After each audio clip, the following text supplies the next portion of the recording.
Yeah, I remember that night. We was this.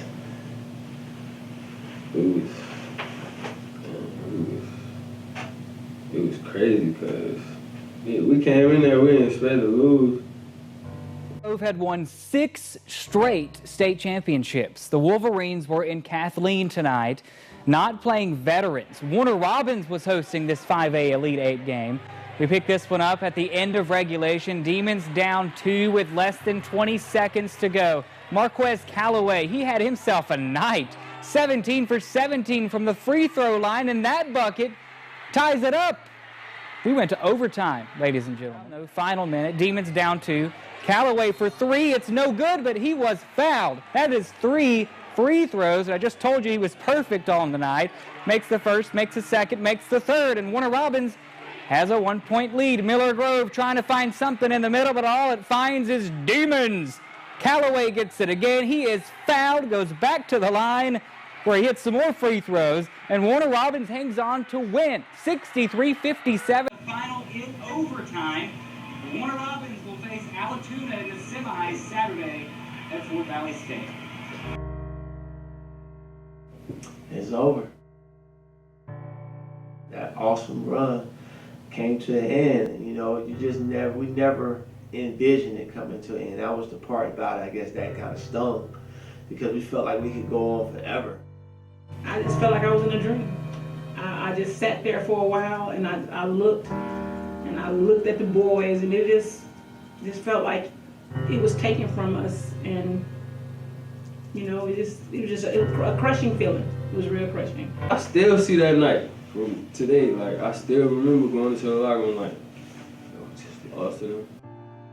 Community was ready. Everybody was ready. Like the veterans from last year, from years ahead, like, dang, what happened? Blah, blah. But everybody knew we was gonna come back and get it back. Like, we had to get it back.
Well, you know, it was merging two very rival communities, Lithonia and Redan high schools. Both those attendance districts were plucked and created the Miller Grove feeder or Miller Grove attendance district.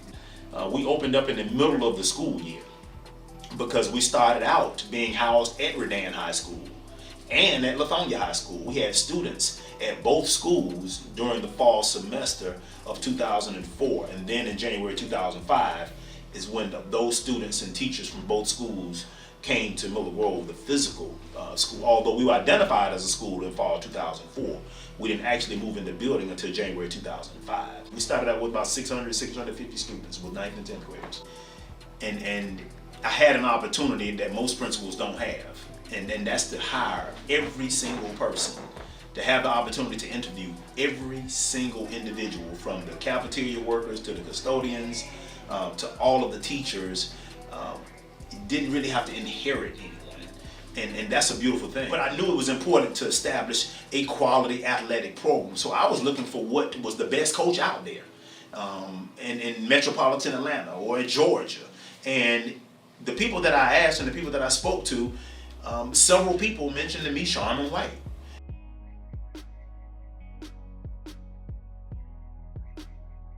I feel like Coach White has an excellent relationship with the boys. It's like no coach prepared as much as Coach White. Like he knows everything about the team, and he's really deserving. Georgia, like USA Coach of the Year, Georgia State assistant coach, like he's really deserving. He put in work, like he put in so much time and so much effort in his craft, and I look up to him like he's a role model to me just because of the way he attack things and the way he does things. He's so militant, but at the same time he's approachable. Like his door is always open. Like, as my homie, like we talk about anything. Best dressed. Like there isn't a coach in the state that is more dressed to the nines than Coach White is, game in and game out.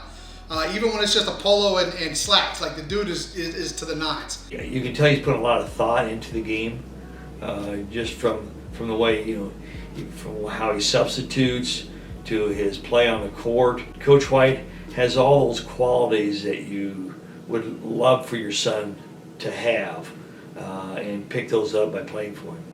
You read his tweets and his Facebook status and you be like, oh, is he talking to me?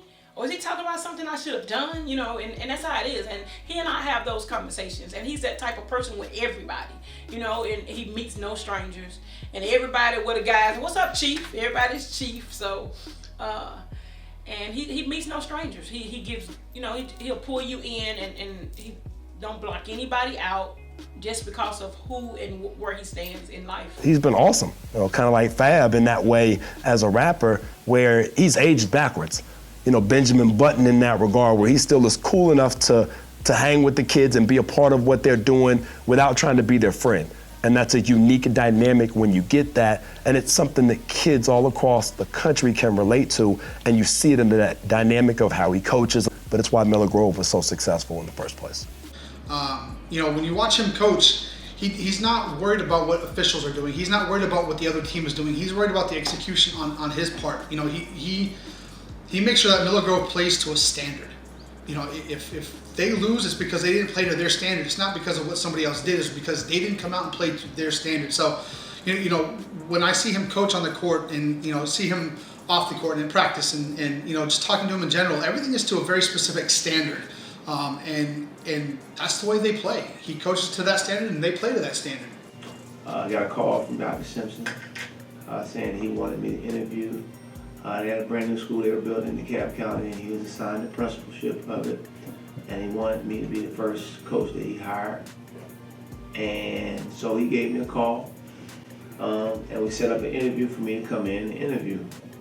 It was a very, very good interview. They called me back later that day and said they wanted to offer me the job.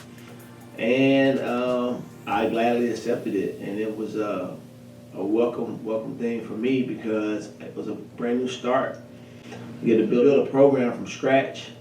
So everything that was done, from the point we built it, from that time, it was going to have my imprint on it, the way I wanted it to be done, and that was the most rewarding part of it. The beginnings was it was small pickings, but we had a couple guys that came on board: Anthony Jones, Jared Johnson. A couple guys that came on, and it they kind of embodied the opportunity to be a trailblazer of a brand new program. And they, and then along with them, and then we played a year as a JV squad, and actually, it was pretty successful for the considering that we only started with 9th and 10th graders. We had a kid that was playing at our middle school that was one of the most sought after kids in the entire county, and probably one of the top 8th graders in the state, in the Mufon Udofia.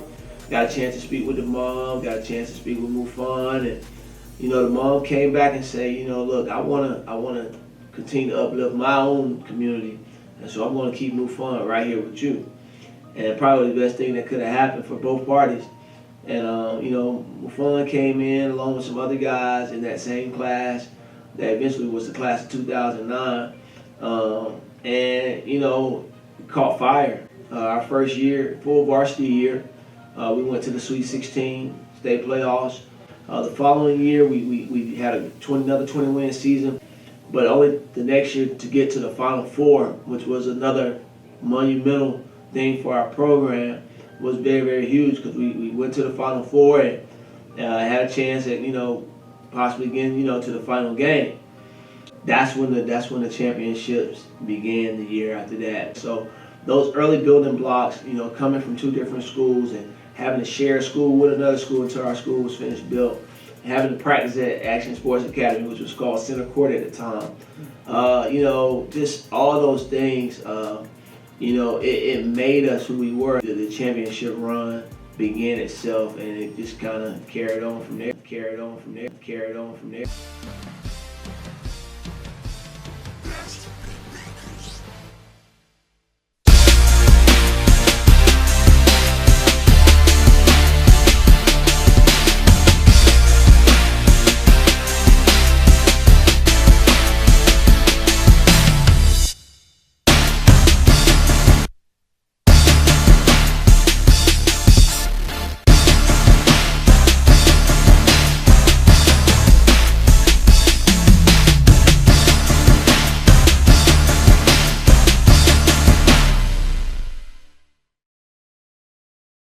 It's one thing to pop up on the scene and win a state title.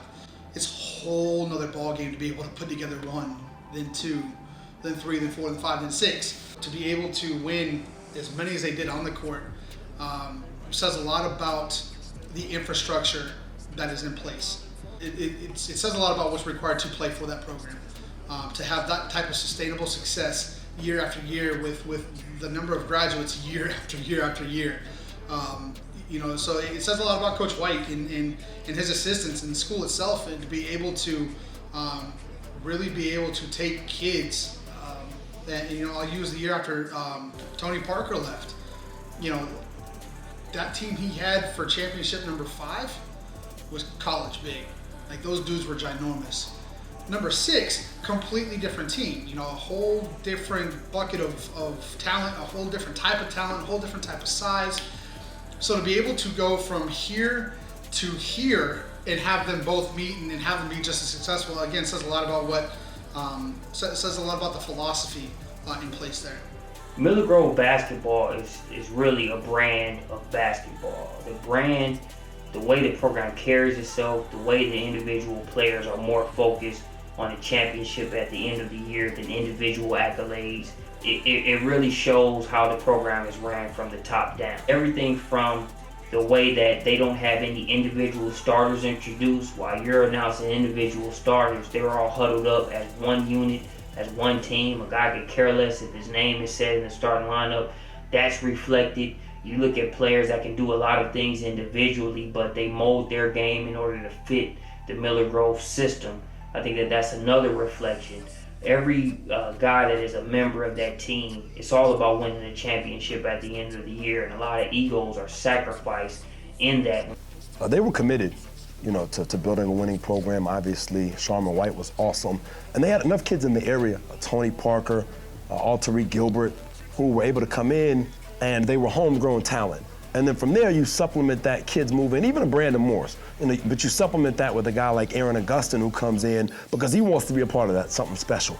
Once you build it, they come, right? The old adage. And you see what Sharman's done with the USA basketball. Heck, done stuff with USA Today. He's been Coach of the Year. People want to be a part of that. People want to be a part of winning programs, whether it's a music magnet program at a charter school, whether it's a math program, whether it's a great basketball program. Parents and kids are going to find the way for their kid to be involved with the elite and the best of the best, and that's exactly what's happened in Miller Grove. Play Miller Grove, number 1. You better be prepared to play 32 minutes. Number 2, the 32 minutes you play against them, they better be hard 32 minutes, all night long. And number 3, be prepared for his aggressive defense, how he gonna push it up on you and make you have to play 94 feet. I think what's impressed me about, and I've seen Coach White's teams play periodically and watched a lot of film with his teams during the past 4 or 5 years since I got to know him really well. And what I've been impressed with is how his players have progressed each and every year. Maybe one season to the other, you see them do the little things really well. Who's always at the top? It's always Miller Grove looking down at everybody else. That's how they built this program. Talent's everywhere. They know how to win games. And coming out of their region, Southwest DeKalb, they gave them some good games until the region championship where they just got blown away, whitewashed. But other than that, they play them tough. They're rivals. They know about them. Everyone else, it's just Miller Grove. They just overpower these guys playing like Druid Hills and everyone. They don't have a chance. They're just so powerful, so good. It's really, they haven't lost a region game in 4 years or so. That's for a good reason. They take care of business. They don't slack up. They can roll the ball out and win. But I mean, Sharman's going to coach him. It could be a 30-point game. He's still going to coach him to the final buzzer. He knows it's all about the process. You can take your 40-point wins, but hey, you got to work on stuff in those blowout games to get ready for the state championship, which they want to get to in Macon every single year. I can recall the time where when we were at Redan High School, and there were some stellar athletes, basketball players, who was on the Miller Grove, district for Miller Grove, and chose to stay at Redan High School. And yes, there probably was some encouragement, from the coach as well. But we knew that those were some athletes that could have certainly helped to benefit, our program. But as I shared with Coach White, was, look, man, we're not gonna worry about that. We're not gonna even make a fuss about that. We will achieve a level of success that will surpass any and everything that they've ever accomplished in a very, very short time. Those people, we will make certain that they regret having stayed there. And we did. Everybody know their role, and everybody plays their role. It's like a machine. You got your nuts, your bolts, you got your operator. They know who they are, and they know what they're supposed to do, and they do it. Championships are obviously important at Miller Grove. They're the litmus test that their program is measured by, in their opinion. But when you examine their fan base, their community, the stakeholders in that school and in that program, you hear more sentiments about bleeding purple than you do about championships. Yes, that's the expectation. Yes, that's the end goal at the end of the season. But their focus on we bleed purple really goes beyond just the winning on the court. You look at a program that is really focused on these kids not only being able to perform their best on the court, but also in life. It's special, like, it's really a family. Like, I don't think people understand that's not inside just because, like, for example, state championship game, we had people from 2008 teams, like, doing a face web with us, telling us good luck. And it's just, like, from them to be 2006 Miller Grove players and still talking 2016 Miller Grove players, that shows you, like, the type of foundation Coach White has built here. And it's special, like, when you know those guys supporting you, just want to play for Miller Grove just because so many people count on you, so many people believe in you. So it just is like a real tight family, and it's crazy. It's just special to be a part of. When you think about Miller Grove, you think of the championships, you think about the dominance, you think about the historical run. And it's a lot easier for those things to be top of mind. But it's a lot of adversity that team has faced throughout the years en route to those championships. I don't think there's a loss bigger than the loss of Terrell Coleman there just before the start of that 2013 season. New since 5 o'clock, the coach of a high school player who died on the court this weekend tells us college recruits were scheduled to watch him today. 15-year-old Terrell Coleman died while playing in a basketball game Sunday. Channel 2's Dave Huddleston is live outside Miller Grove High School with the big-name school that was interested in the star athlete. Dave. Yeah, Jovita, Miller Grove High School basketball tryouts are this week, but his travel coach tells me that Florida State University was coming this week, today actually, like you mentioned, Jovita, to watch Terrell Coleman play basketball during a practice, but unfortunately, they never got that chance. Sunday afternoon, me and my wife had got home from church, and we were just sitting talking, and I get a call from Terrell's mom, so I reached over and answered the phone. And she said they had rushed Terrell to the hospital. I got in my car and I took off and went to the hospital. I arrived at the hospital, just thinking everything was gonna be okay. Just thinking he might have had a little minor injury or something minor might have happened. But I got there, and as soon as I got in the door of the emergency room, my phone rang, and I looked at my phone and I saw it was Terrell's mom again. So. In my mind, I was saying, "Oh, okay, she's called me and tell me everything's fine, and she don't know I'm here, but I'm here now." So, and when I picked up the phone, I said, hello, and she said, Coach White, he's gone.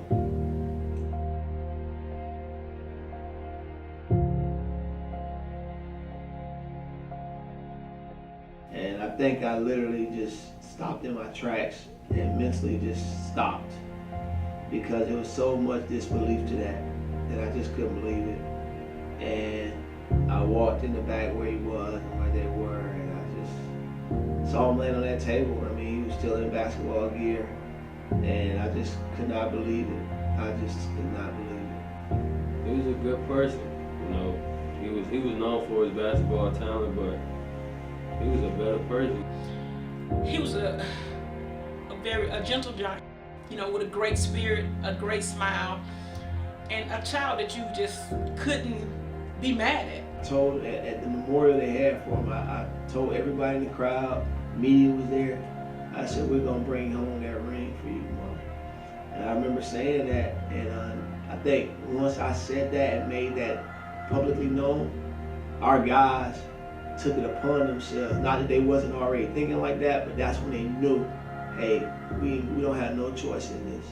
We gotta go in and we gotta fight and we gotta do this for Terrell. And so they did it. They did it. And they did it in a fashion where, you know, it was no doubt. And that's the part, as a coach, I appreciate it, because, you know, that just signified how strong they were and how tied they were and how in unison they were, and how they just came together for the common cause, one of our fallen brothers. And I still miss him to this day. But he was a great, great child that I know that heaven couldn't wait to get him. And we miss him dearly. And as far as the basketball program, it's real enlightening to see them put his number 24 on the chair.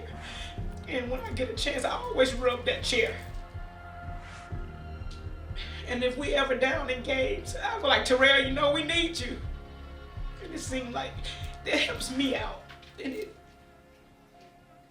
But yeah, I miss him and I love him. You know, it's hard. Next year will be his senior year. And I love Josh for wearing his number to represent him. And everything that they do is for him. He's gonna always be, he will always have a place at Miller Grove and a part of our program.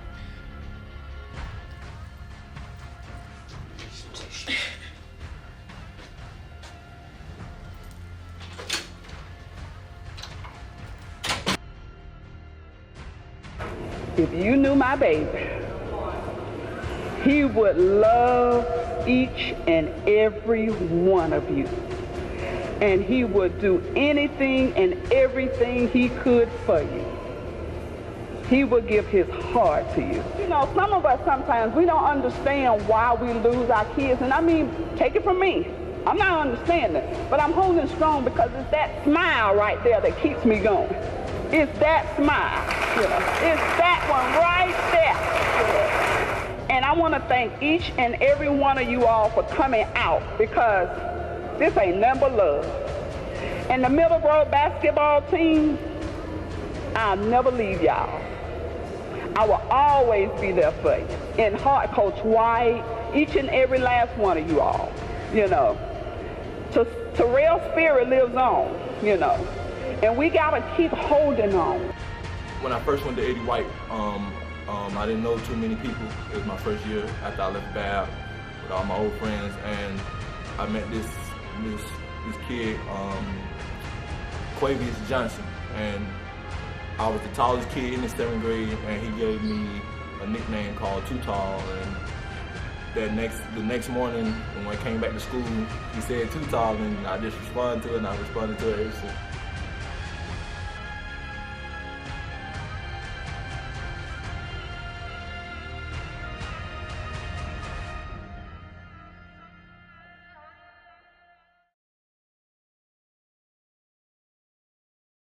When you are Miller Grove and you have won 6 straight titles, to have your season ended losing, not just losing, but the way that they lost there at Warner Robins, is devastating. There was a recipe to beat them, which included them having a really bad night. And they clearly had a bad night. If you went back and watched any part of that game, Miller Grove wasn't themselves. Alterique didn't attack like he normally did. They didn't play defense like they normally do. People had already penciled in Miller Grove to get to the state finals. To see them drop that game, it was really like, did that really happen?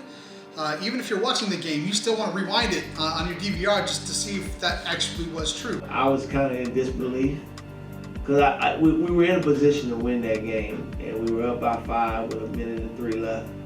And that's when we're in the touchdown position. In football, they call it a victory formation, and that's usually we do well with that, and we just didn't do well with it from a basketball standpoint. And so I just could not believe the fact that it happened, and knowing that we were in a position to walk out of there with, we knew we had to be thieves in the night to go down there and win, and we had pretty much done that. And just that last minute and 3 seconds that we just did not manage well. We didn't do the right things, turned the ball over. And we succumbed to the things that, most times we get other teams to succumb to. I felt like the officiating was a little off when, that all 5 of your starters are on the bench and they've never got that many fouls in 3 years. But that one particular night, every last one of them had 5 fouls. And when they all sat on the bench, it was like, it just took the air out the balloon. And I think the officials actually decided that contest, and it came out in their favor. I was sad for the team for several reasons. One, they lost. We were supposed to win 7, we lost. 2, I was at the game. I don't feel like, and I know a lot of times when teams lose, we always want to blame the officials or what going on.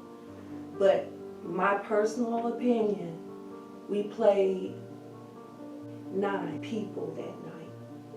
We played the 5 boys, we played against the 3 officials, and we played against the crowd. And I feel like I can handle a loss. If we lose, we lose. I can handle that. But I can't handle a loss when it's not a fair loss. And that's how I feel about that game. I want to say Warner Robins got some home cooking down there. And rightfully so, they should. I would want, if I got Miller Grove in the 3rd round in Tucker's gym, I better get some home cooking. Those officials can't come back in my building no more. It was on our mind every day because it was so unbelievable that, we wasn't state champions no more. When you win 6 straight years, there's an expectation that's there in terms of bringing home a title. So that community, that fan base, the players that have come through there and have helped build that championship expectation, that have put banners in the ceiling, trophies in the case, they look back and they expect that each year.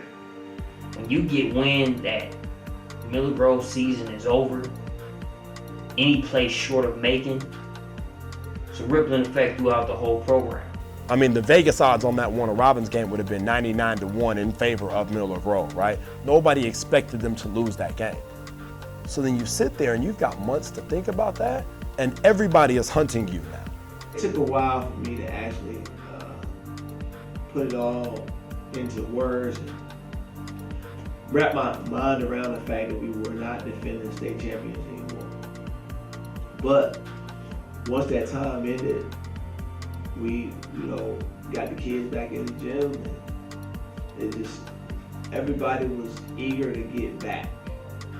And we knew what our slogan was going to be when we stepped back on them. When we started back working in the spring, late spring, we knew what our slogan was. It wasn't no thrills to it, no spills to it. It was just one purpose for us to be getting back in the gym and to get ready for the next upcoming season. That was to get our trophy back.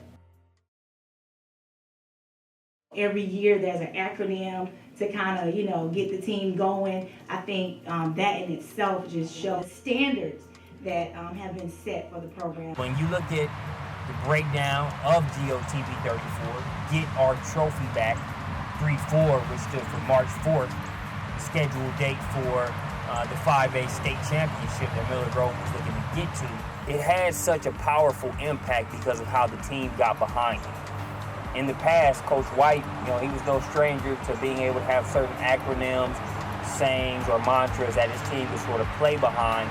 But again, if you don't have the buy-in from the players, the team spirit, and just that psyche that Miller Grove demonstrates, then you can just have a bunch of good-sounding ideas that might make for a decent hashtag, but aren't going to have the same impact as GOTV 34 was able to have for Miller Grove. GOTV, it kept on reminding us every time we said it, after practice, after games, and all that stuff. It just kept on reminding us that we only have one mission, and when you get that mission, then the whole season was just a bust.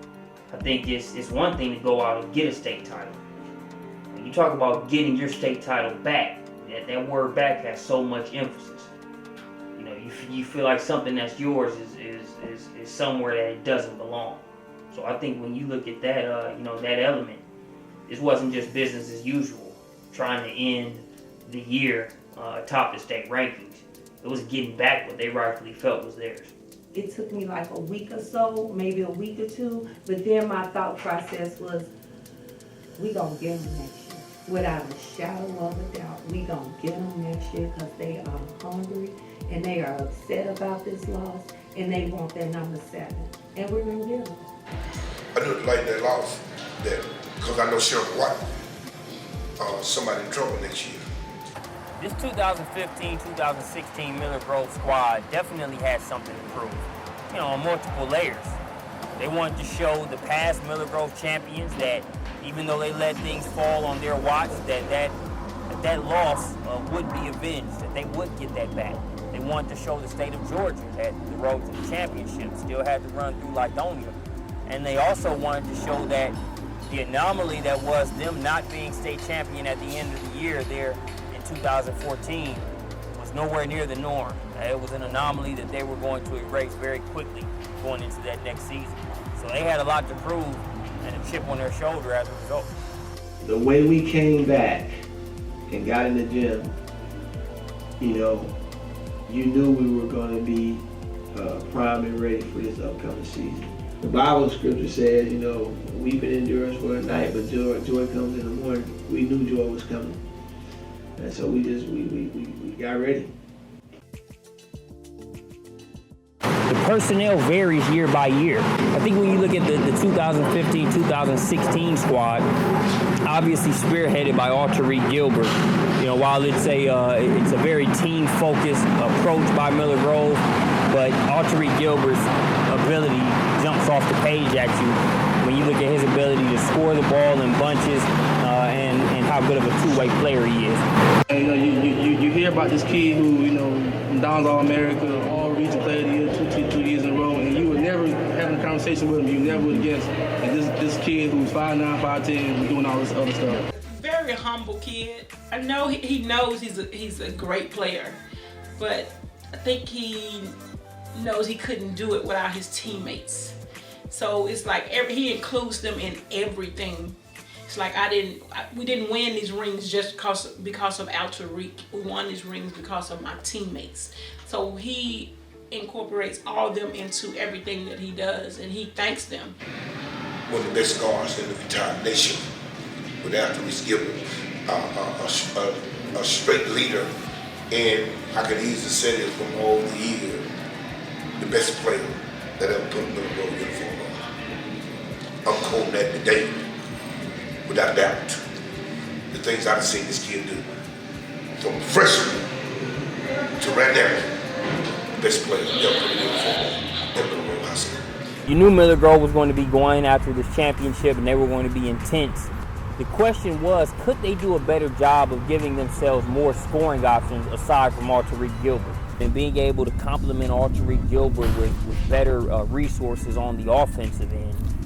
Two players that were added, Aaron Augustin and Colin Young. Aaron is probably one of the best point guards I've ever had a chance to coach. Sees the game at a high level, performs the game at a high level. The story behind Aaron was he was supposed to come here as a junior. His dad lives in our area. His dad wanted him to come. his junior year. We thought he was coming his junior year. All indications that he decided he wanted to stay out at Peachtree Ridge another year with his mom. After his junior year, they told me he was going to be moving with his dad, and so that meant he was coming to Miller Grove. And so, he got here, and tough situation for him coming from a team that he was the best player on and averaged a lot of points to come into a team where he's coming to play in the backcourt with a McDonald's All-American and who's the best player, probably in the state. And, that's tough. And he took that on, and it was challenging at times for him and even for me as a coach because, you got to be able to find that meshing point with two great players, especially at that position. And so he really picked up a lot in a short amount of time and made it work for himself and work for us. You had two guys in Gilbert and Augustine that were legitimate 4-star, if not 5-star prospects in Gilbert's case, and Augustine played like that. Anytime that the big stage and the lights were on, he never shied away. And we all know that you need two people who could come in and contribute inside of your backcourt. Even if Gilbert had a 4 or 5 minute stretch in which he needed a break, whether it was a bench blow, whether it was just a couple of possessions to hide in the corner and get a breather, you could run your offense through Aaron. And I think that was the biggest difference at the end of the day. And like you said, he too wasn't afraid to take those big shots. From his days at Peachtree Ridge, didn't change at all. Situation didn't change him, team didn't change him, stage didn't change him. He just went and he made plays. Kyle was a great addition. He's a tremendous shooter. I could truly say he's the best shooter I ever played with in the game of basketball. Probably the best pure shooter that I ever had a chance to coach. He had a lot of hitches and glitches in his shot, but I remember him working out when we started workouts, and I remember just seeing a whole bunch of shots go in. And I said, I don't care what it looked like. This thing is going in as much as it is. We're not going to overcoach it. We're going to let him keep it like it is. He was terrific for us. Think about the contribution you get from the bench. Think about Aiden, think about Colin, think about Quante, Brent, Kevin, and that's 5 guys. Whenever those guys come in, even when Maurice sometimes he come in, he gives us contributions. It might not be on the offensive end, but it's his energy and his defense. So you think about Kevin doing help side defense, Brent catching the ball, finishing at the rim, Quante playing the wing, getting buckets, Colin coming out hitting jump shots, Aiden coming out with his defense on the wing and his offense. So if Aaron's not on the one night, or if Al's not on one night, or Ray Long's not on one night, you still got 3-4 other guys on the bench that could contribute, 10 to 12 points a game. And if you add all that stuff up, it all comes back to if those guys are not performing, we got somebody that we can go to and say, it's not his night tonight, let's see who night it is tonight. And Coach White has had some great coaching staffs over the years. He'll be the first to tell you, when you look at this 2015 to 2016 squad, they're no exception. You got Mason Ambler, who does such a great job of focusing on the intricacies of each game, focusing on what Miller Grove needs to do well to win it in that particular matchup, but also knowing a great deal about the opposing squad. And with Coach Mason's voice, and they hear it, and I think that turns on some fire as well. At first, when he used to do that, I was like, man, are you crazy? Why are you talking so loud? And so I had to kind of step back and say, that's who he is. And then I started understanding and started seeing how that could play a role big in what we do. Move that on to Coach Robinson, who is also a great student of the game and being able to study the dynamics of each matchup for Miller Grove. Young bull, I like to say, trying to eat up everything we throw at him and trying to make sure he understands every part of this game. I'm more of a type of, I'm gonna sit back, I'm gonna look and see how the game is flowing, and then my evaluations go up to Mason and they go to Britt and they say, okay, well, this is what we see. And then once we collect all of our thoughts together and we come together with like a common tactic for how we want to break down the game, it goes back up to Coach White, he'll analyze it again, he'll say, all right, well, this is what we'll go with. And then you talk about Coach Britt, a great guards coach that understands the game and has valuable input and really does a great job with our guards. Coach knows the game. He knows how to see the game there in pressure situations.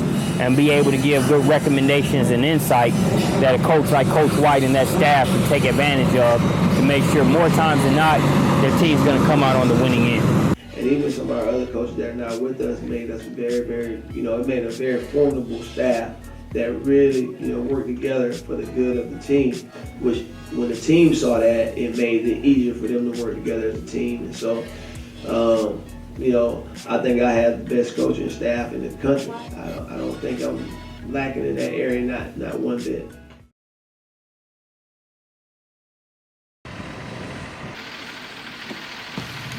Mill Grove ends the season 22-2. Today, they arrive at Benjamin Banneker High School to play their first region tournament game against Carver High School. You don't have the option of whether you want to play hard or not. We got 13 guys. If you don't want to play hard, somebody's going to play hard. Playing hard is not an option. You don't get to choose whether you want to play hard or not. Everybody got that?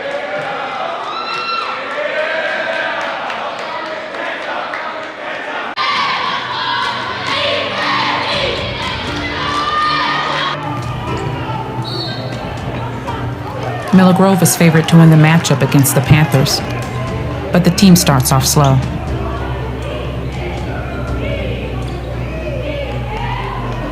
Carver's speed and Miller Grove's inability to make shots early on pose a serious problem for the Wolverines. They end the half with the lead, but leave Carver within striking distance. Some of y'all not playing with the urgency like this game don't mean nothing. This game means everything to GOTV 34. It means everything to it. Whether you, I don't know what you thinking. I don't know what your mindset is about this game. But this game means everything to GOTV 34. If you don't get this, ain't no GOTV 34.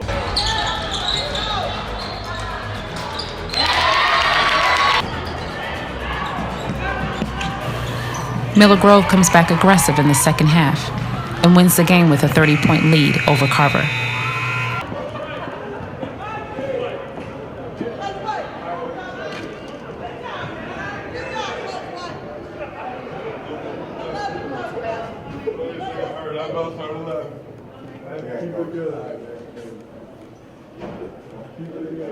What did you say?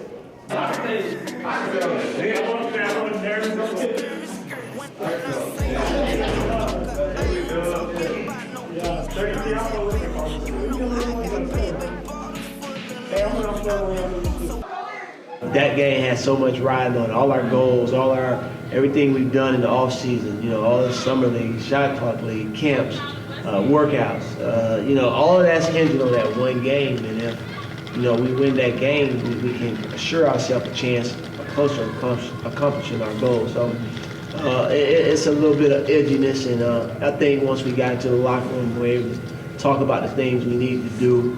I think everybody just kind of came down to a realization of what we needed to do and went out and executed it. And I was proud of the way we kind of played the second half.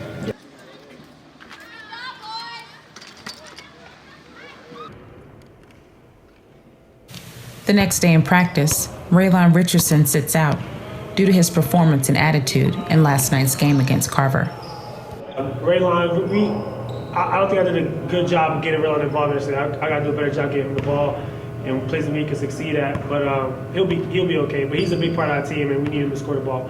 He didn't really do that yesterday, but he will. I like the fact that Aaron sticks up for his teammate, but I like to call a spade a spade. Ray didn't bring it last night, and he can bring it better than that. And then on top of that, he can not only bring it, but if you didn't bring it, at least have a good attitude about bringing it. And Raylon's a great kid, and everybody has a tough game. So I'm looking for him, how he's going to respond. Colin Young will not participate in practice today due to an ankle injury. He arrives late after returning from a doctor's visit. They did some x-rays, they didn't see anything. They're going to get him back up there in a couple of weeks, but he led us in scoring last night on a bad wheel. And so we're looking forward to him just really continuing to make plays and score the basketball like he's been able to do for us, starting with the semifinals tomorrow. Today, Miller Grove will face Mays High School in the region semifinals.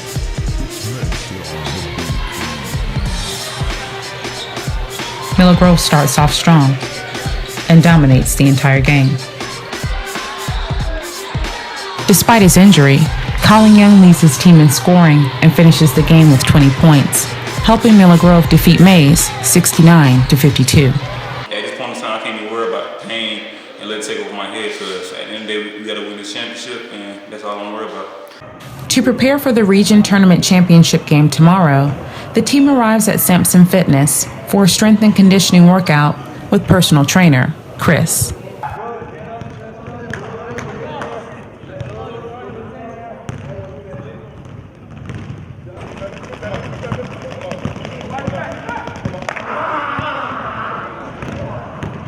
When I point to you, tell me what you think it's going to take to get it. What is it going to take to get that trophy? What is it going to take? Focus. Come on, guys. Come on, guys. Come on, guys. This is how we're going to move forward. Time. What is it going to take to get this trophy? What you got? Heart. Heart. Focus. And.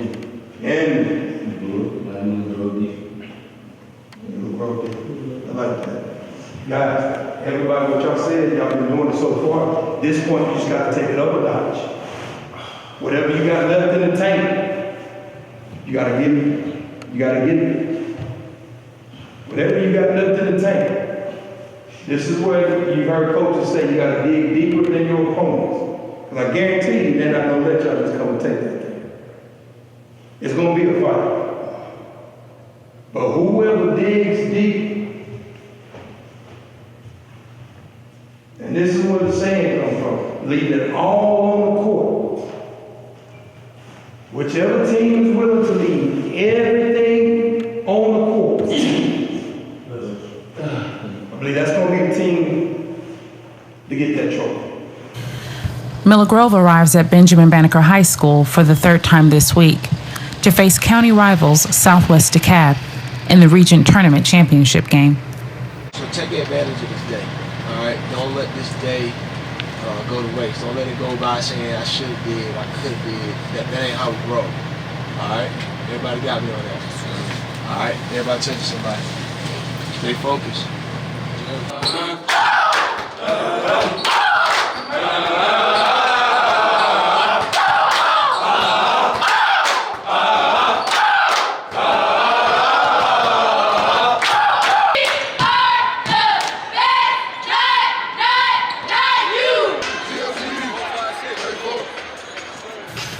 Miller Grove and Southwest DeKalb have faced each other in Regent Tournament and State Championship games in the past and have a long-standing county rivalry that's lasted for years.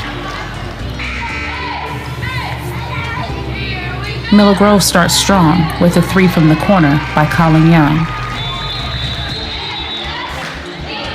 Celebrations are short-lived when Southwest DeKalb answers back with a three of their own.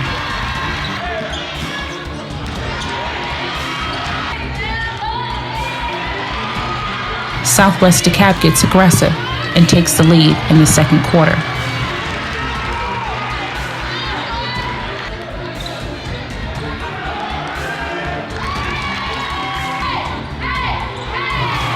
A few key buckets bring Miller Grove back in the game, but silly mistakes keep the game close, and Miller Grove ends the half with just a 2-point advantage.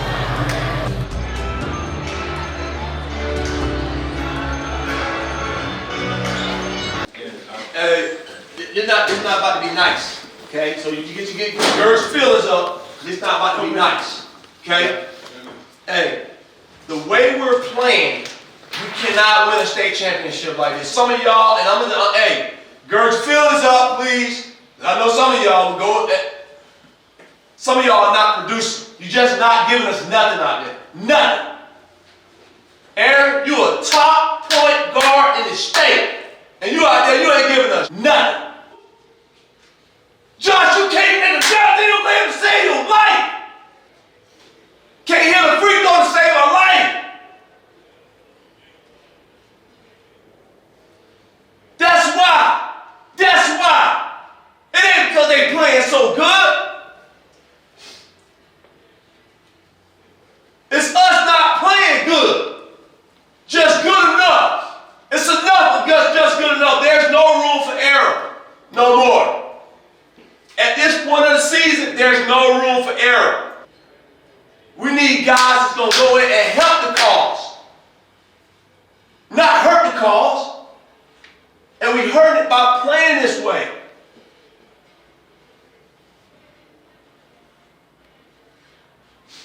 You got to be men, and you got to take what I just said, and you got to translate that into going out there, taking care of business in the second half.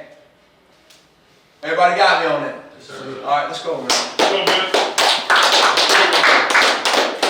Let's go. Hey, all we're going through. 1, 2, 3. My word.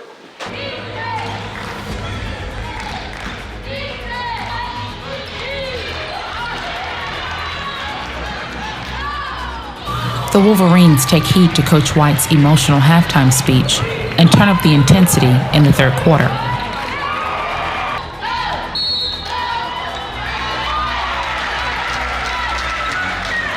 Raylon Richardson and Alterique Gilbert step up for the team offensively. The team goes on a 14-point run to end the third quarter 60-38.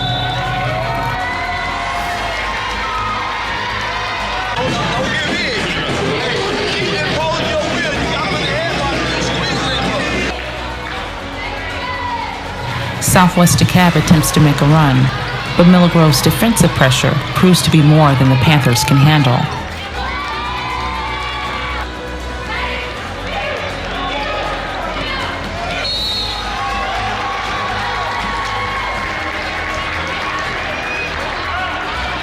And Miller Grove goes on to win, 86-58.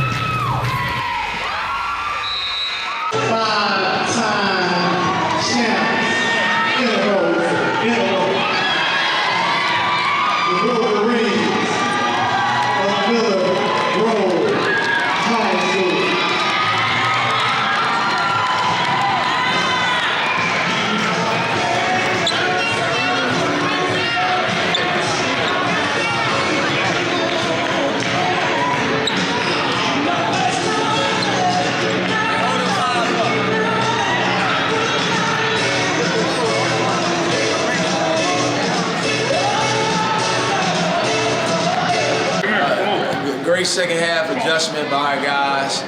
They responded to, I challenged them very, very hard in there. I hope some of that stuff get cut out. But they responded. They responded in a big way. And, we owe them this one. We owe it to them. So just proud of them. Reading champs, #1 seed in our first day game on Wednesday. Looking forward to it. Panthers are not done. We are here. Great game, Miller Grove. We own it. Keep working!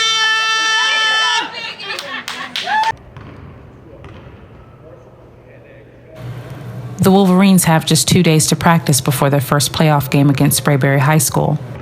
On game day, Coach White sits the team down one last time to make sure they're all focused. This is what you're here for. You didn't come to Miller Grove just for to be a social butterfly. Not the guys in this room. You came here to be a part of this right here. That was the attraction. To be in this moment saying, I want to compete at the highest level. I want to be, and the thing about it is, y'all, we got the targets on our back even though we didn't even win the championship last year. It's almost like we won it, but we didn't win it. But to us, we know we didn't win it, so we hungry than ever.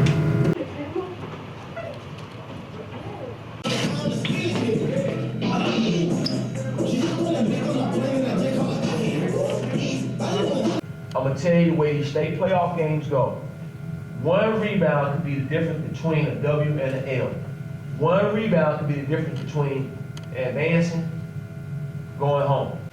It's just that simple. So don't take any rebounds for granted. Don't take any rebounds off. Okay? If it's in your sight, see ball, get ball. Good evening, ladies and gentlemen, and welcome to the Purple Palace, home of the 6-time state champions.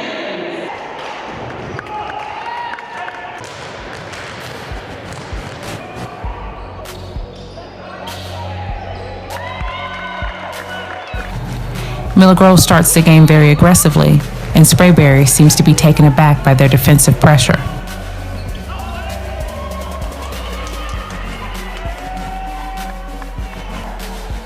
The Wolverines dominate without incident until Colin takes a hard fall that sends him limping to the bench in gut-wrenching pain late in the second quarter.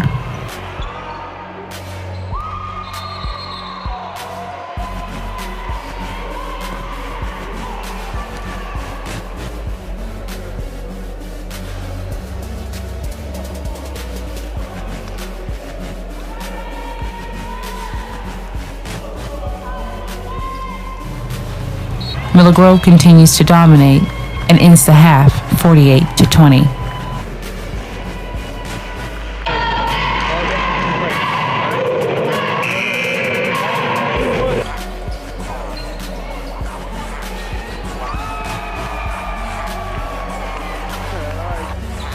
The Yellow Jackets still don't have an answer for Miller Grove coming out of the half, and the Wolverines bench finishes out the final quarter while the starters cheer from the sideline.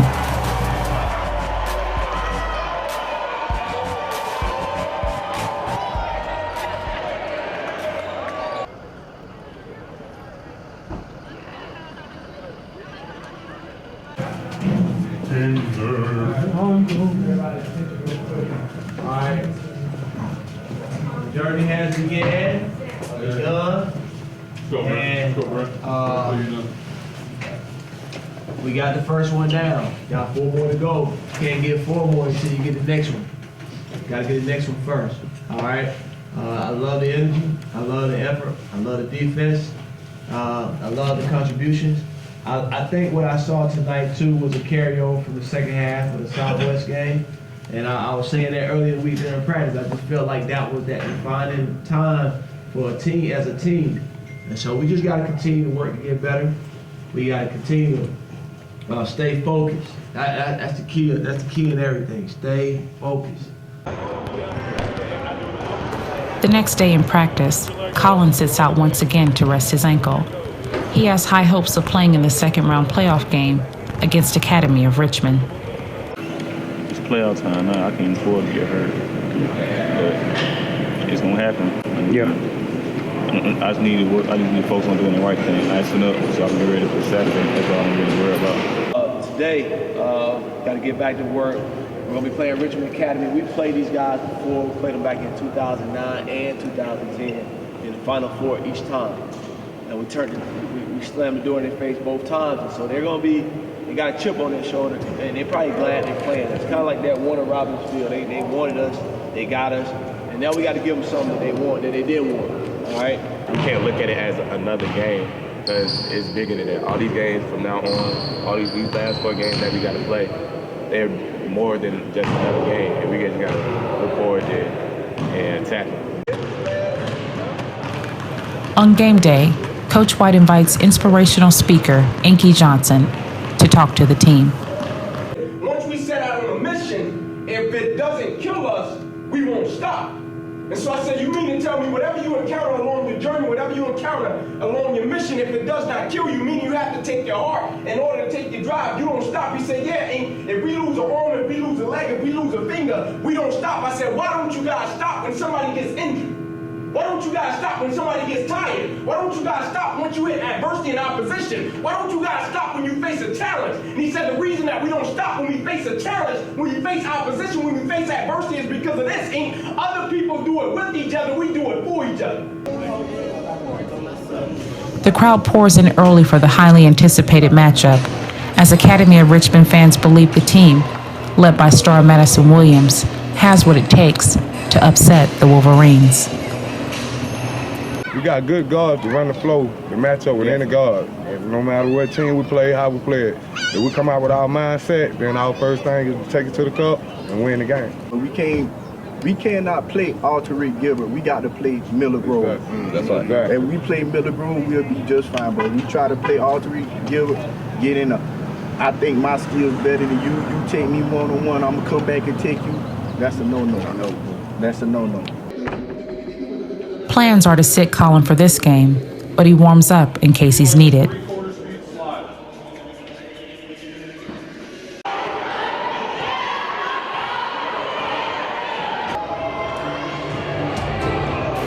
Miller Grove starts the game with a high-energy bucket, but Madison Williams responds quickly with a few buckets of his own.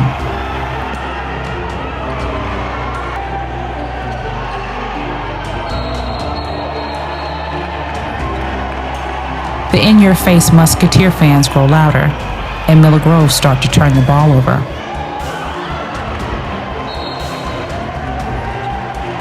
Academy of Richmond go on a 13-0 run, and for the first time, the Wolverines seem to be rattled. They find themselves down by 4 at the half.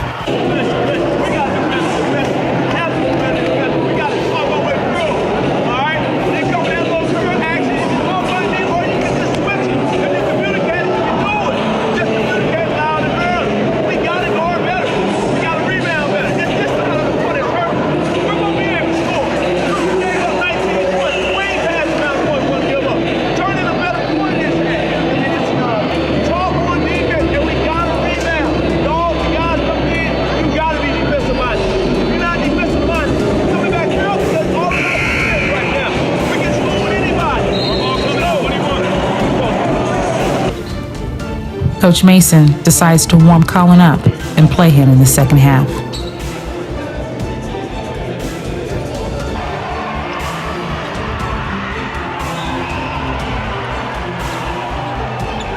Frustrations continue out of the half, but Miller Grove fight through it.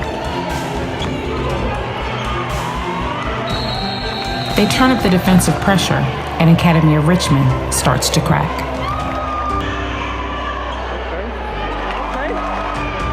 Miller Grove makes a run of their own in the fourth quarter and wins the game 64-57.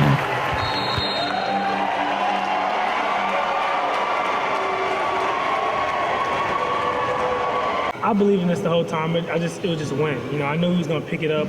It just came down to stops. You know, we wasn't making shots, they was making shots. You know, there was a real good team. It felt like an away game to me, though.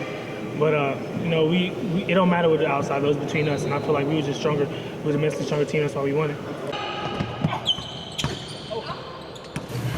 Practice intensifies the next day as the team prepares for their second-round playoff game against South Paulding. If they defeat South Paulding, they may face the highly favored McIntosh Chiefs the following day. Value your rest. You can't go to bed at 2 o'clock in the morning on Friday and be ready to play a big-time game or a trip to the state championship on Saturday. It don't work like that. It don't work like that. So please value your rest. I'm not just talking about 2 or 3 guys. I'm talking about everybody. Charge your batteries up once you get back. The team will travel to Columbus State University in Columbus, Georgia for the South Paulding game.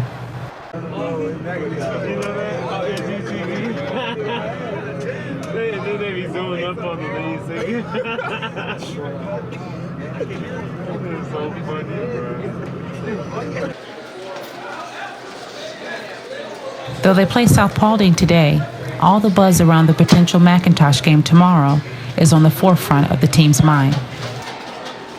Coach, how you doing? Good. What's up? Good to see you. Tight enough? You need it tighter. That's good? Yeah, man, you definitely need some support.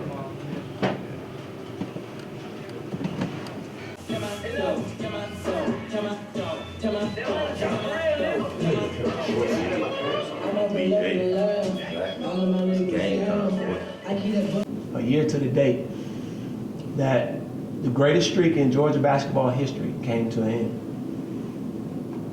And that's not sad right now. That ain't no sad moment. That's a glad moment. Because today, we're going to continue to play to start a new streak. So, anything we felt that night, and again, I say you guys that were here, you probably feeling it too, whether you believe it or not. You probably feeling the same way some of the guys that were here felt. Because you're a part of it. You want to be the one. You want to be the one part of the one that get it back. That's what it's about. That's what it's about.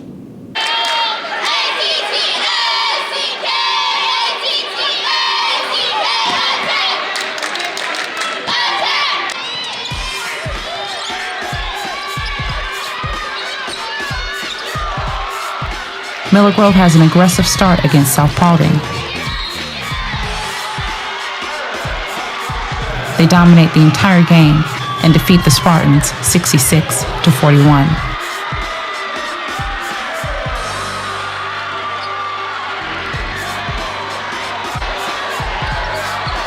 extremely proud of them because they're continuing to fight. They're not ready for the season to be over with. They're not content with where we've gotten. They want to continue to strive to get more, and that's what our program is about. They know that there's a lot of tradition here. Tradition never graduates from Miller Grove. Though McIntosh still has a game to play tonight against Riverwood High School, they are favored to win and will potentially face Miller Grove in the semifinals tomorrow. Time is of the essence to discuss strategy. Aaron and Al, it's simple, man. Y'all got to prove why you're the best backcourt in the state. We all know what the hype they're going to bring to the table is, but at the end of the day, you got to play at both ends of the floor. You can't make it easy on them on offense, and you sure as hell can't take off on defense. Will's number 10. It's not like he's going to be able to go full speed and stop on the dime and pull up. If he's probably put the ball on the floor, he's going somewhere with it. Probably get to the paint, and he likes to get to that left hand, and he's a good finisher around the rim. All right? And then you got Jordan, number 23. Guys, and I don't talk about many high school kids like this, but when I say he's got Curry range, he's got Curry range. And he will pull from that damn volleyball line if you let him. So Al, you got to be in him when as soon as he crosses half court, you can't lose him. You can't leave him for a second. You're in his hip pocket almost. If anything, let's see if he can put on the floor a little bit. All right, listen, and let me say this about their defense. Their best defense is their offense. They're trying to score as many points as possible and hope they can create just enough turnovers. Because see, they get momentum when they start getting buckets. So if we miss a couple opportunities, they come and hit a couple threes, or they get an and one, or they get a big play, they thrive on that. And that's how they're able to get sustained big runs. All right? We can't allow that.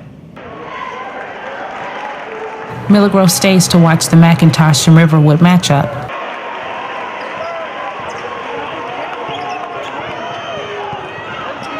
As predicted, the Chiefs defeat Riverwood 65-59. It's confirmed. Miller Grove will face McIntosh tomorrow in the semifinals.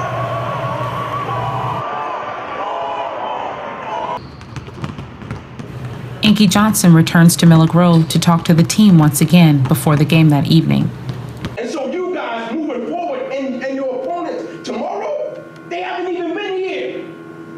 You haven't even been here. This is what I do. This is why I play the game of, you haven't even been here.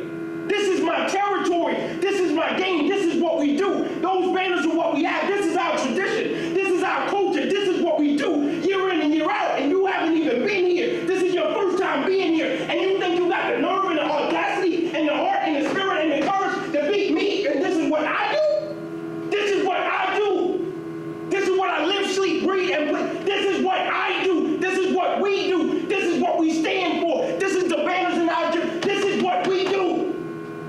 This ain't what y'all do. It's artificial hope what you have. You're hoping and you're wishing, but this is what I do. That's the Mike Tyson Buster Douglas. This is what I do. When Buster Douglas got him, this is what I do. I box. I know you knocked everybody out, but this is what I do. You knocked me down, I got up and I beat you because this is what I do and I'm playing for a bigger purpose. This is what I do. And so when you get in that game tomorrow, understand from the moment you get on that bus and you go down there, this is what I do. This is not what you do. And it has nothing to do with talent. It has nothing to do with skill level. You can be skilled. It has everything to do with your will, man. Miller Grove heads to Columbus State University. On the way, they grab food in Peachtree City, home of the McIntosh Chiefs. Knock, knock, McIntosh, y'all at home?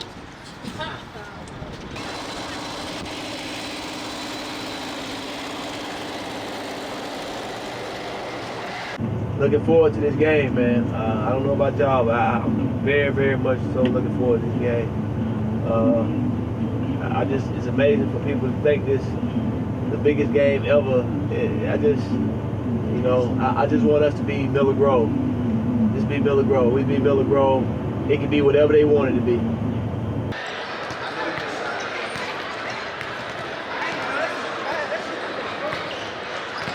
The team arrives early to watch the semifinals matchup between Allatoona and Cedar Shoals. If they defeat McIntosh tonight, they will face the winner of this game in the state championship. Cedar Shoals is the bigger team, but Alatoona stays with them, large in part by star player Ephraim Shemanga.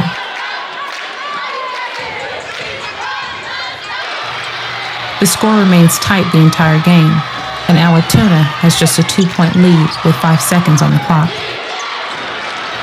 Cedar Shoals has one last attempt to win the game. Alatoona defeats Cedar Shoals 48-46.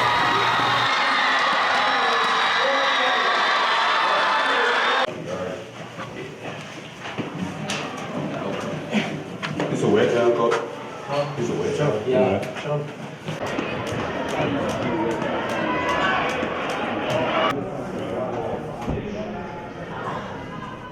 Think about it, it's not who we're playing. I've told you this before, it's not who we're playing. It's not McIntosh. It's not who we're playing. It's what? It's how we play. It's how we play. That's going to determine everything. It's not who we're playing. It's how we play. All right? Play harder than them. Because we're playing to do what? We're playing to win a championship. We're not really playing McIntosh. They just happen to be in the way. They're in the way, on the way to where we want to be. We've been working for it, bro. Hey, we can't go. We can't go like that, bro. We cannot lose, bro. From the jump, bro. This should be not. The McIntosh student section is filled to capacity, and there is a sea of green across the arena.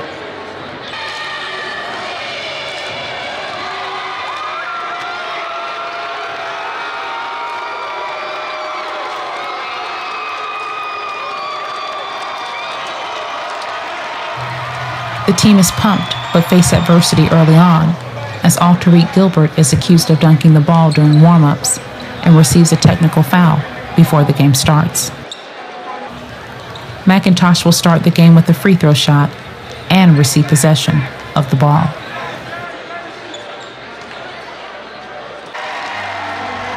Key players Will Washington, Deshaun Lowry, and Jordan Lyons are the Chiefs' star players and are expected to have phenomenal games tonight.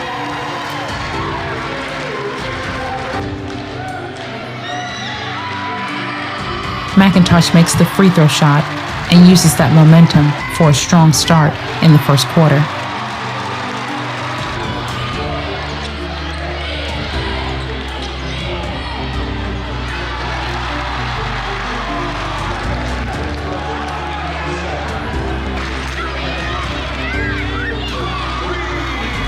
Key buckets by Alterique Gilbert and Aaron Augustin keep the Wolverines in the game and leading by 5.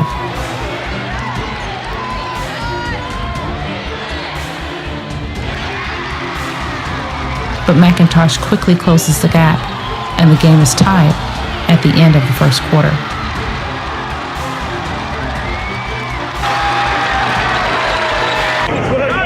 You gotta execute the game plan. You can't let Will just get downhill. We gotta do better defensively, man. That's not us. That's them. That was their quarter. Score's tied, but that was their quarter. We gotta do better defensively. Stop settling, man. Get out in transition. They're going for the box. Give a pump fake. The game stays close in the beginning of the second quarter, with back-to-back buckets from both sides of the court.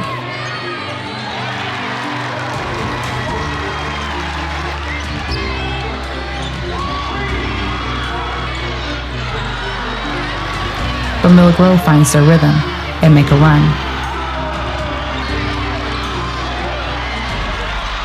They slowly start pulling away and have a 7-point cushion going into halftime.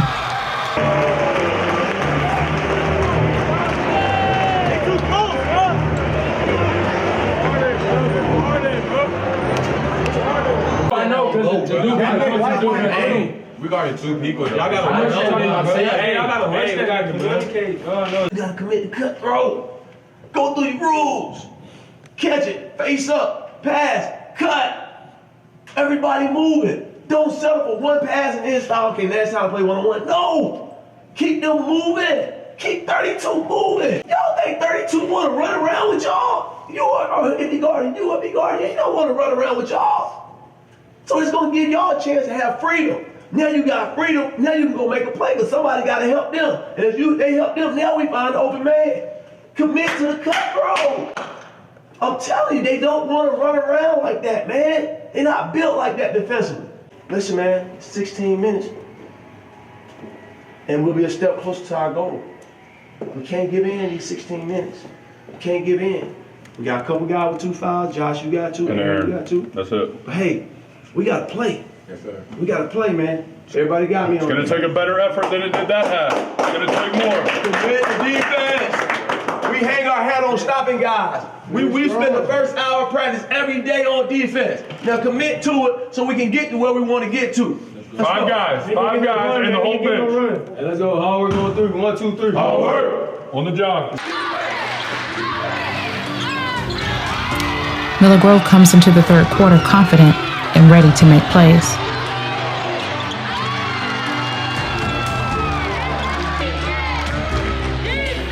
They turn up the defensive pressure on McIntosh and start to force the Chiefs into bad shots. Miller Grove begins to dominate on both sides of the floor, and McIntosh begins to unravel.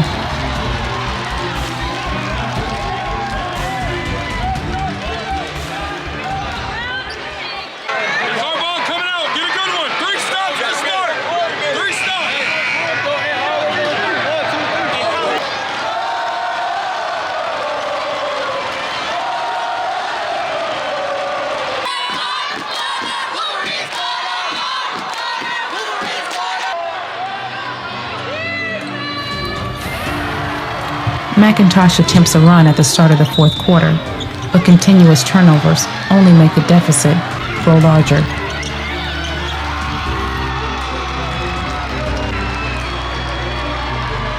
The Chiefs student section grows quiet, and the once lively crowd begins to trickle out of the arena. The Wolverines don't let up.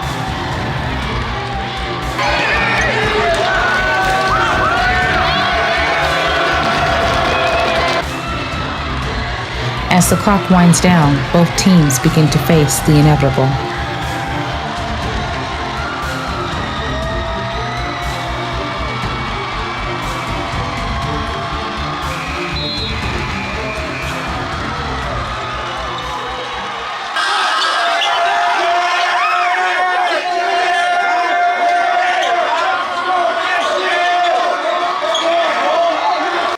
They quit. Hey, I can't wait till this come out. Cause man, we went to Peachtree City, man. We went in there.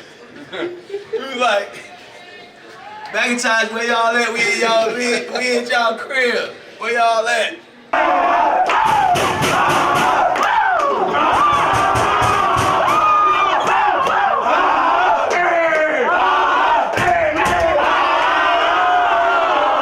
It feels so good because it's been a long road, man. It's been a long season. It's been a long off season because we didn't win it last year, and to get back to where we were, it's just it's a rewarding and great feeling. I'm just happy for these guys. I mean, they've done everything we've asked them to do.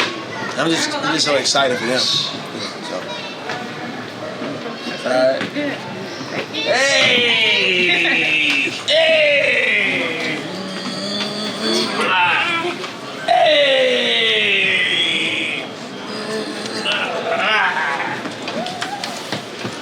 Couldn't be more proud of this group, man. Y'all, I mean, seriously, like y'all have. It's been a long season, man, and do what you've done up to this point. You know, most people say that's incredible, that's remarkable, but we still hungry. We still hungry. We got one more to get. We got one more to get. We're gonna get it. We got to. We don't got this far. You don't get this far. No, these chances don't come around like that. We learned that last year. They don't come around. You can't take them for granted. Miller Grove begins practicing for the championship matchup against the undefeated Alatoona. Terrell Coleman's mother drops by to talk to the team before the big game. But this here, what y'all going to do tomorrow, I'll be there. I'll be there.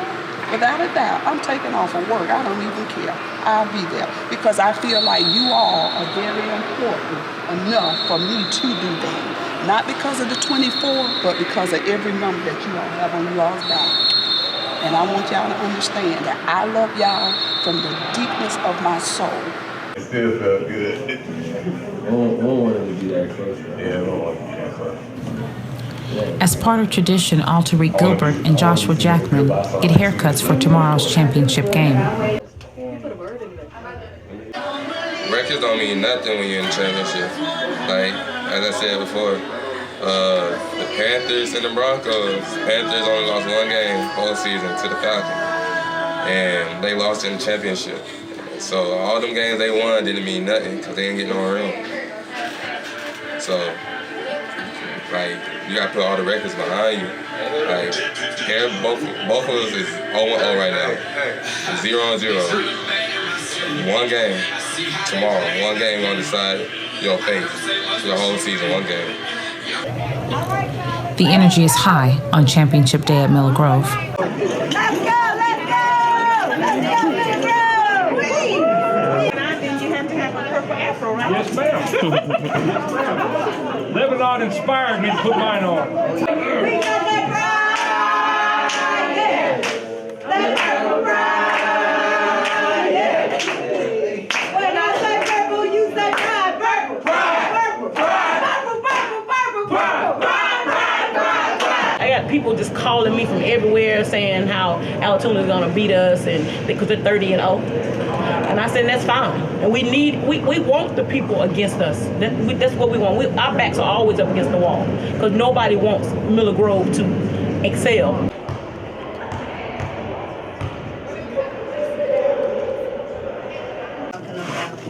Hey, let me see a large. How much are they? They are $10. It's a large. But mine's $5, right? 100% all this season, more than 100,000% positive. I got a feeling they're gonna win, and I pray for all of them.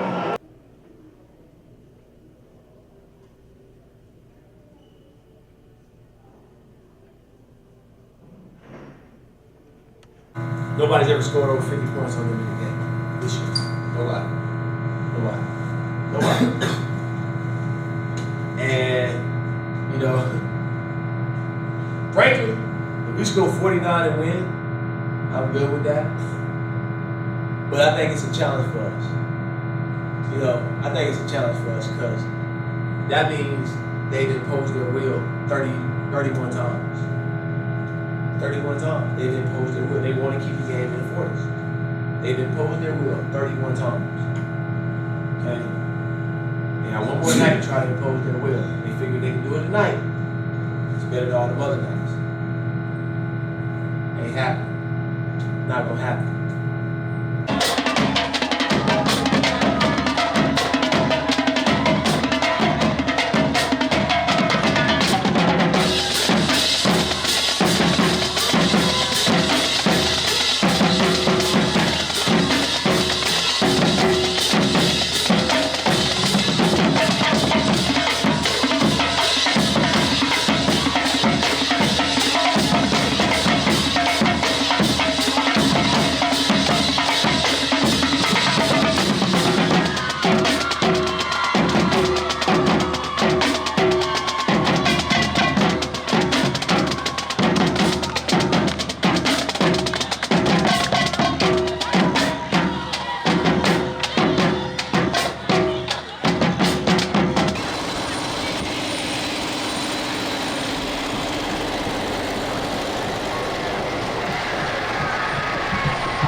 The team will travel approximately 1 hour to Macon, Georgia for the championship game.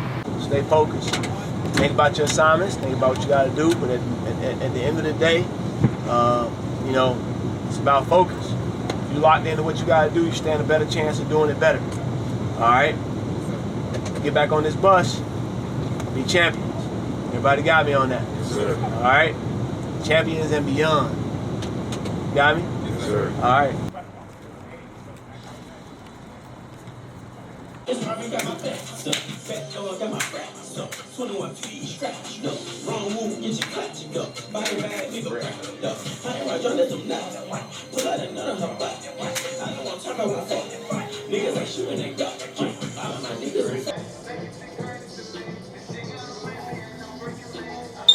Don't play this game for yourself tonight. This ain't about you tonight. This is about playing for each other. Play for each other tonight. Play for your teammate tonight. Play for these seniors tonight. Let's send them out right. The way we know how to send seniors out.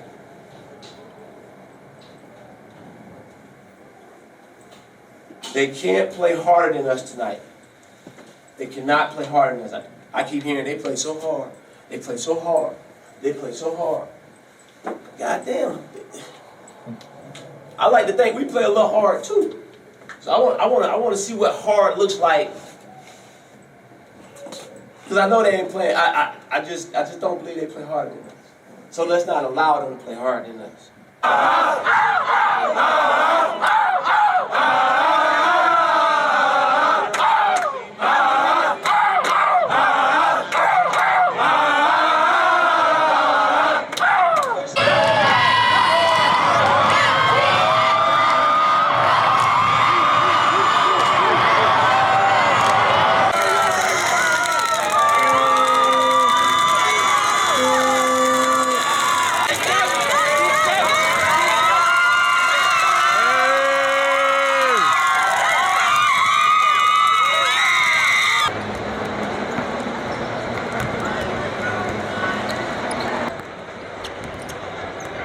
Alatoona comes in undefeated and also carry a chip on their shoulder after a loss from Brunswick High School in the state championships last year. Coach Marcus Hood wants the win just as bad, and the tension between the two teams is apparent.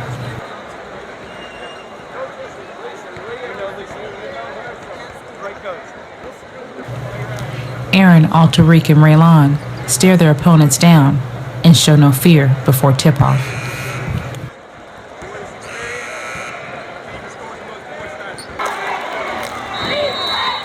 Yeah, John, everyone has a different style, but when it comes to the game of basketball, it's only one thing important: who gets the W.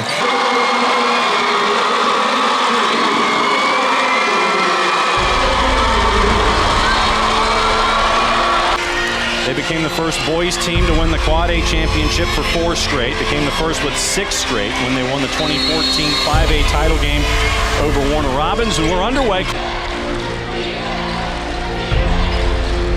Alatoona star sophomore Trey Dooms starts the game aggressively and quickly puts points on the board.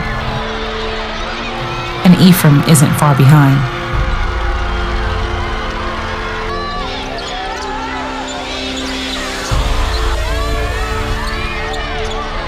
Miller Grove makes a run, but the Buccaneers don't back down. They take the lead 12-9 at the end of the first. You gotta get that movement, man. Y'all cannot just sit around and go to the same spot. Watch the guy in your area. That should dictate what kind of cut you should have, where you should go. You should always have somebody in the middle. 2-second rule, all right?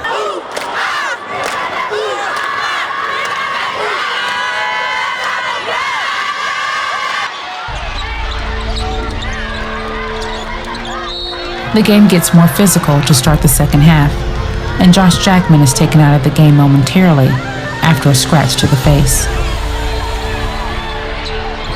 Alatoona has a tough time making shots, and Miller Grove takes full advantage.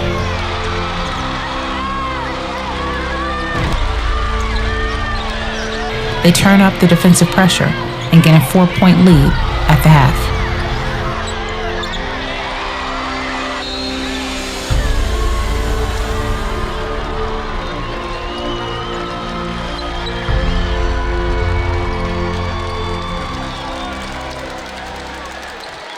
Get that guy in the middle to pay attention to you, all right?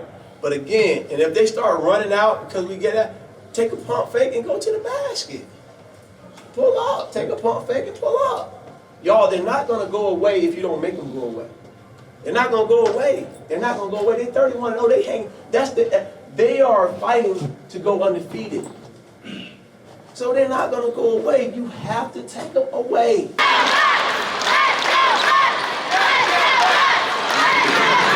Yeah, both teams, one's 31-0. The other team has a chance to go for the 7th state championship. So, the second half, John, will be the tell-off. The Buccaneers are aggressive coming out of the half.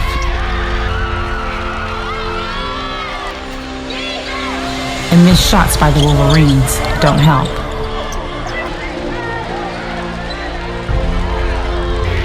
Miller Grove steps it up in the middle of the third and managed to tie the score. But the Buccaneers hit a huge three-point bucket to close the third quarter and take the lead 37-40. Kevin Perry. And sometimes, John, shots like that do go in. 6 in the quarter for Kevin Perry. We got to get those loose balls, and we got to rotate back on that weak side on 23. If that ball's on the right side, you on the left side. If you see that ball on the right side, you should be rotating back. Because they're going to try to go diagonal. They're going to try to go where they can attack the diagonal. All right? Do that. Follow that instruction.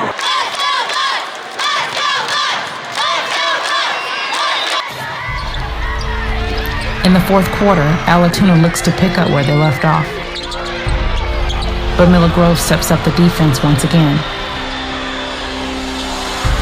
And a big three by Raylon Richardson ties the game at 44. That's big. That was a huge shot by Richardson, John. A huge shot. Tie game now. Under 5 minutes to go in the game. The score remains tied at 44 for more than 2 minutes when Tay Hardy makes a huge bucket and gives Miller Grove a 2-point lead. A foul sends Alatoona to the line, and a made free throw by Randy LaGrosse make it a 1-point game. Augustin is fouled on the other end and makes his free throw shots, putting Miller Grove up by 2. Miller Grove gets the ball back, and a big jumper by Colin Young puts Miller Grove up by 4 points with 1 minute, 27 seconds on the clock.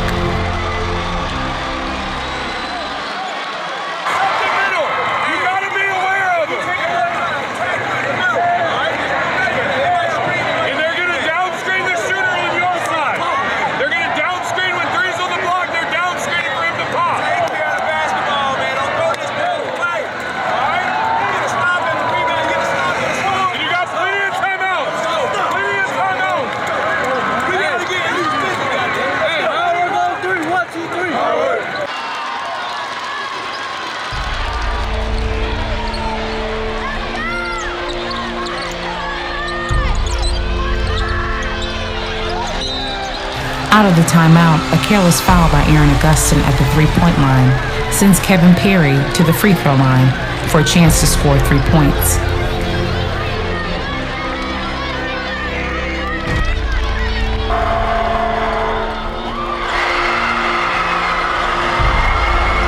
Kevin Perry makes all 3 buckets, and the gap closes to a Miller Grove 1-point advantage, but Alterique is immediately fouled and sent to the line. He misses the free throw, and Alatoona takes off.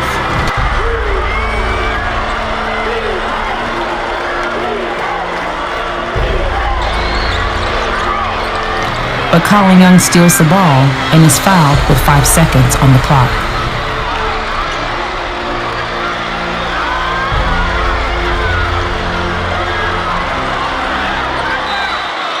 These are huge free throws, John. You only up at 1 point. 1 free throw, 1 possession game. 2 free throws is a 1 possession game, but you're going to force Alatoona to shoot a 3. Miller Grove has 4 timeouts. Young's a 76% free throw shooter.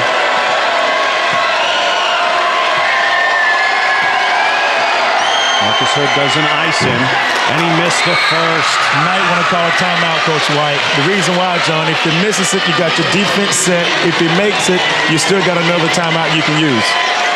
When does Marcus Hood use a timeout?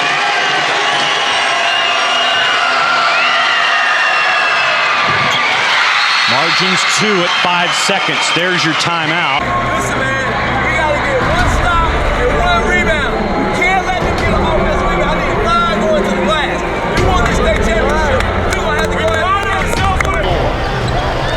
The Buccaneers have just 5 seconds to score. He's got a launch. Ball's on the floor. That's it.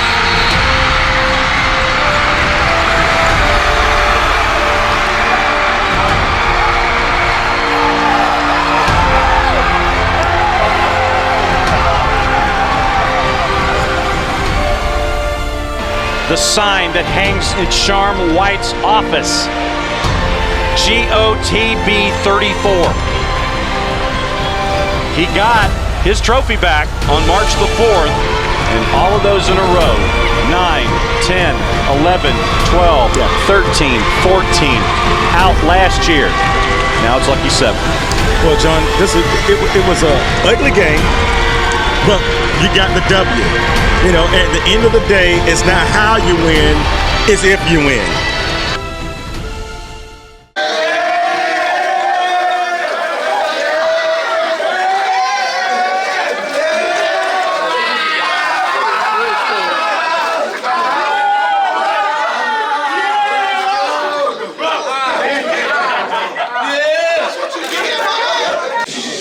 Listen, man, that right there, that was Miller Grove. That was Miller Grove. We pushed to the brink. It didn't look great at times.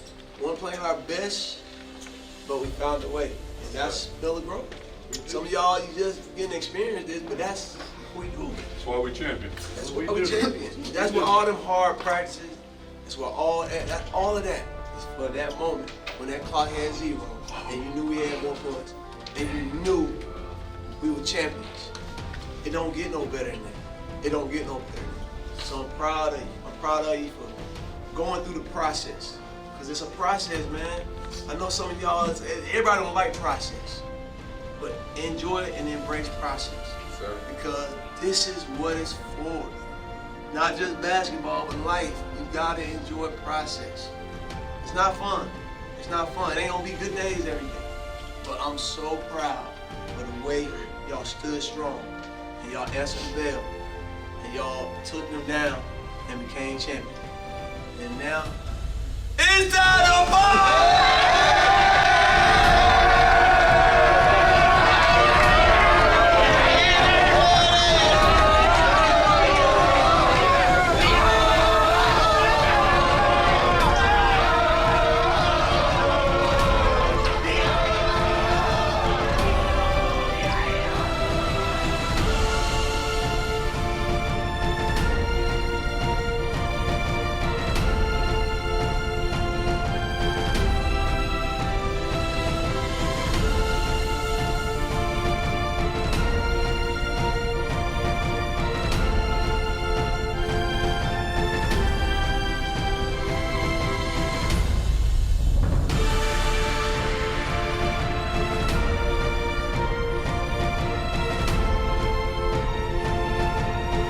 Philly Breakfast, they're not ranked number 6 or whatever they are in the country for nothing.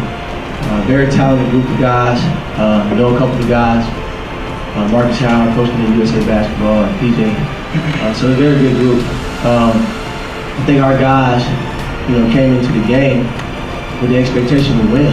They didn't come into the game with the expectation of just coming here to play. And we was telling them the whole time, our legacy in Georgia is cemented. We're trying to cement our legacy in the country.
Production.